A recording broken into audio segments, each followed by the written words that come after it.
Hey, what's up, guys? So in this next video, we're going to be talking all about what's known as loaders in Webpack. And loaders are pretty important pieces of Webpack. Loaders essentially are what is going to be transforming your code from one thing into another. So in this video specifically, we're going to be dealing with CSS files. We're going to be dealing with scss files or Sass, and we're also going to be installing Babel so we can transform our ES6 code and our ES 2015, 2016, whatever they call it these days, future JavaScript so we can use it today, and it's going to be compiled down into ES5 so that most all browsers can understand it and use it. So Webpack loaders are what's going to allow us to do that. So if you go to the repo here, there's a link below in the description. I've got 3 links for you here: Webpack loaders, CSS loader, Sass, and Babel. So here's the CSS one, and again, it's all about the documentation for this thing. They've done a really good job. So first things first is we need to figure out how we can start using CSS files. So in order to do that, we're going to need what's called a style loader and CSS loader. So let's just copy this, go yarn add -d.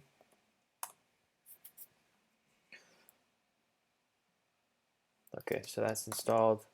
And now we need to update our webpack.config.js.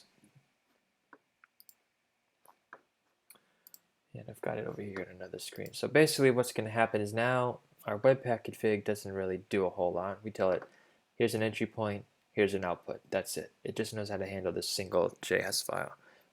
But we need to tell it what to do when it comes across CSS. So after this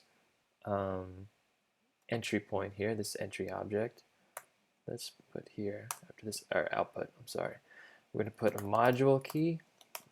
Okay, that's going to be an object. We're going to put rules. That's going to be an array. And this array is going to be an array of objects. So the first thing we're going to do is going to put test. This is basically a regular expression that's going to look for anything that ends with a .css file extension. Those would be our CSS files.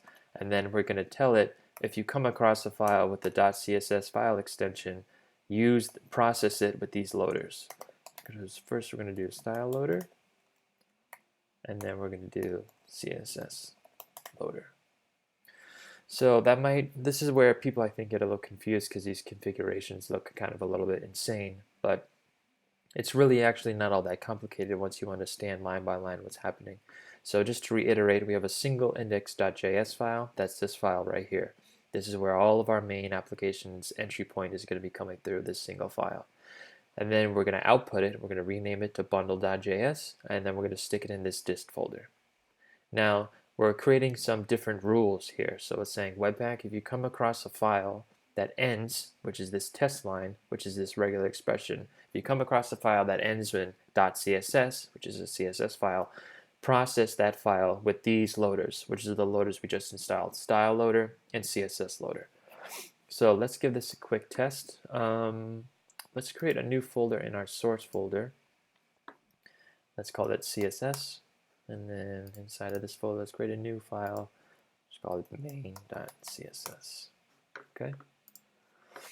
Now, this is where things might look a little strange. Is now we go back to our index.js and we can actually import this CSS file. So let's do import CSS main.css.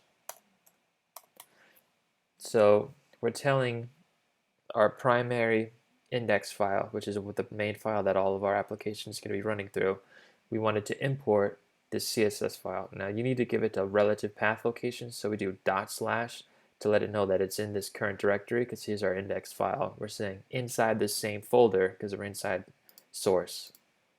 So you see how that works? We have our index file here. We're saying inside the same folder, look inside CSS main.css. So then in our main.css, let's just do something simple. We'll just make like the background, body, background, say green. Okay. Now let's do yarn run build. Okay. Looks like it worked. Let's open this up.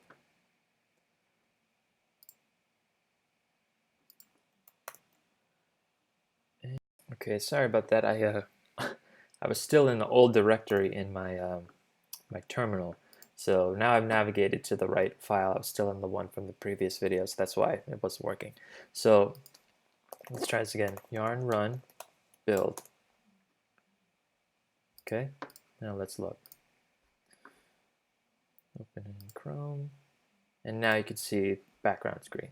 So what's really interesting here though is that if you look in here, we are what's going on though is that our CSS is actually being injected into our JavaScript, and you can see it in the bundle.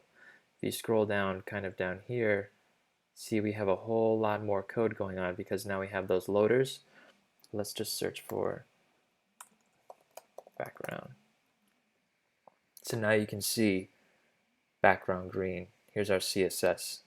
So what it's doing is our JavaScript file is containing now our JavaScript and our styles and our CSS. So that's how you work with just plain old CSS. I'm going to show you how to also work with Sass because that's personally what I use. I use the CSS version more specifically. So in order to do that, we need to install, of course, some more loaders. So we need Sass loader and we need Node Sass. So let's do that. Yarn add -d, Sass loader, Node Sass. Again, these links, guys, are all in the repo. So I'm on this link, Sass SCSS loader. Okay. So once we've got that installed, it's giving us some examples of how to set up our Webpack config. So again, we're just going to follow along, right along with the documentation. Let me go back here. So now after our, not our rule, but let's do this object. We're going to put in another object, and we're going to do test. Again, another regular expression. Now we're saying Webpack, and anytime you come across a file with the .scss file extension, use these loaders in order to process that file. So give it an array. These are going to be an array of objects. We're going to tell it loader. The first loader is going to be style loader. Then it's going to be CSS loader. And finally, Sass. Okay, so now we have a way to process CSS files. Now we have a process to process Sass files. So inside a source directory, let's create another folder. It's called SCSS. Inside of here, main.scss. You can call it whatever you want though. Let's get rid of this.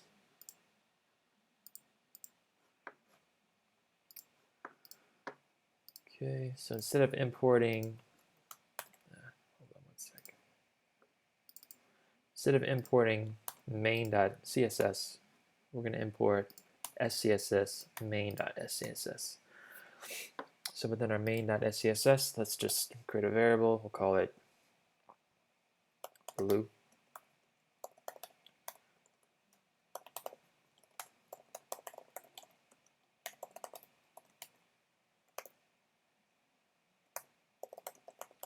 Yarn run build. Oh, looks like we have an error. Oh, sorry. In Sass, the variables use colons, not equals.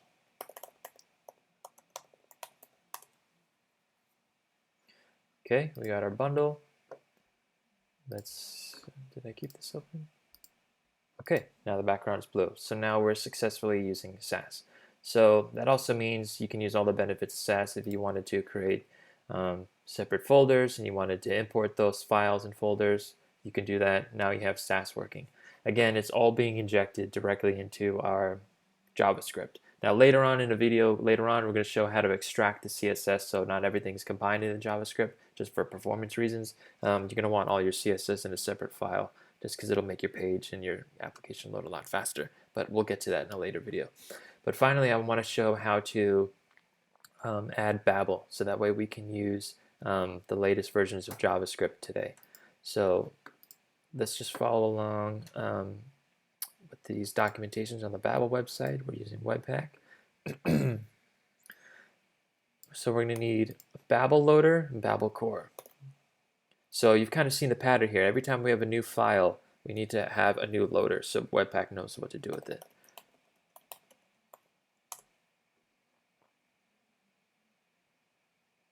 Okay, that's installed.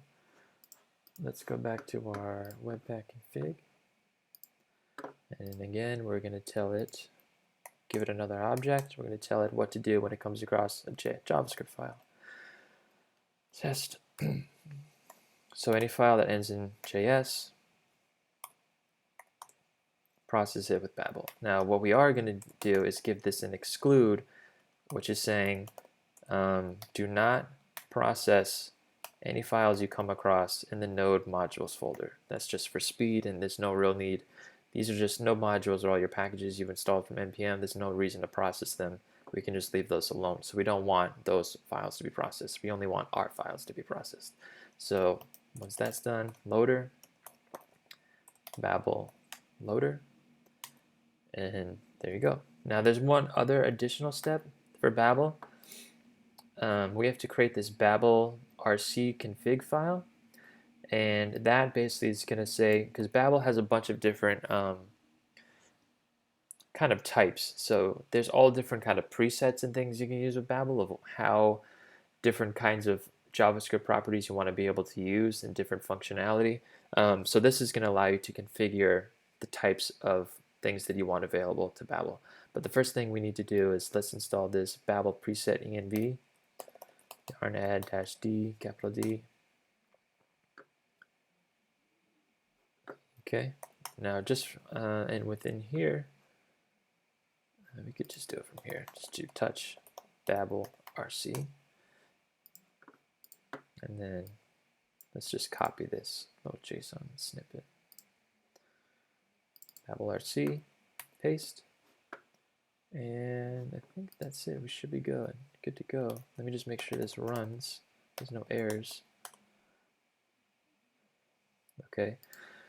Okay, so this is working, but let's see some real like ES6 stuff in action. So the first thing I'm going to do, I'm going to create a new file. Let's call it JS. And in here, I'm going to create a new file. I'm going to call it module.js. This is just for demonstration purposes, but basically what I'm going to do is I'm going to import this file inside of this file. So let's do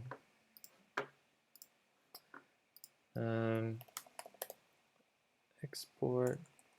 Let's do a couple functions. Super function hello.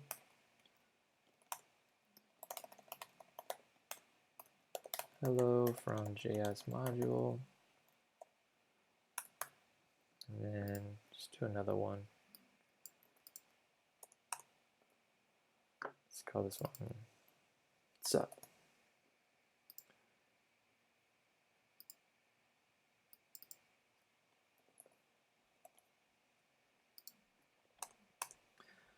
So I have two functions, and I want to make them available inside my index.js file. In order to do that, I have to export them. So I'm going to say export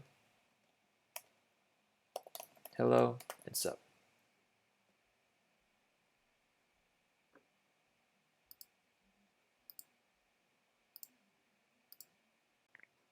Okay. Okay, so now we're exporting both of these functions. Now we need to import them. So back in our index.js, let's do import hello and sub from current directory JS module. Now, when you're dealing with JavaScript files in Webpack, you don't have to specify the JavaScript extension. You can just put module. It just automatically assumes you're talking about a JavaScript file. So now we can use these functions. So let's get rid of this. Now we can just invoke them. Hello, what's up? Okay. Yarn run build. Okay. Did I keep this open? Okay, so now we've got hello from JS module, hello from sub. So now we've got a way to work with CSS files, SAS files, or Sass. You can use the .sass extension if you prefer that. And now we're using ES6. So that pretty much covers it for loaders. There's a tons of other loaders. But again, now that you know how they work and how to set them up, you can go through the Webpack documentation. If you have specific files that you want to use for your project, go for it. Now you know how they all work. So hope that helps, guys. See you in the next one.